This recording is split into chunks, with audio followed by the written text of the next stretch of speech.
le plan d'aménagement de cette zone protégée située entre les provinces de la Damawa, du centre et de l'Est. Les privés et les pouvoirs publics se donnent la main pour lutter contre la corruption.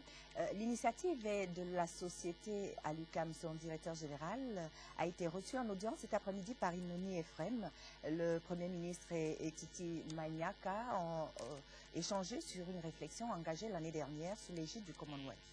Autre audience du Premier ministre chef du gouvernement, Ephraim Inoni s'est entretenu avec Ofri Dori, PDG de la société Laga, fondée en Israël et qui a pour objet la lutte contre la chasse à des fins commerciales des espèces en voie de disparition au Cameroun.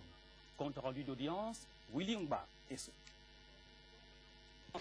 Autre audience accordée par le Premier ministre, Inoni Ephraim a reçu M. Ofir Drori, président fondateur de Laga, une association qui a pour objet de lutter contre la chasse à des fins commerciales des espèces en voie de disparition au Cameroun.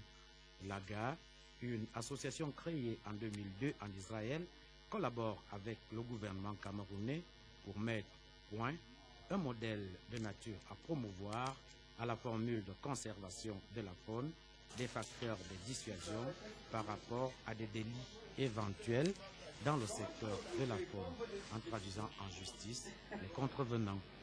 La collaboration entre l'AGA et le gouvernement camerounais à travers le ministère des Forêts et de la Faune, qui existe effectivement depuis des ans, porte déjà des fruits. Une nouvelle ère de coopération s'ouvre entre le Cameroun et le Maroc. La commission mixte qui vient de se tenir à Rabat sous la présidence du ministre d'État chargé des Relations extérieures, Jean-Marie Atanda Mebara, et de son homologue marocain, Mohamed Benaïssa, s'est soldée par la signature de 7 accords de coopération.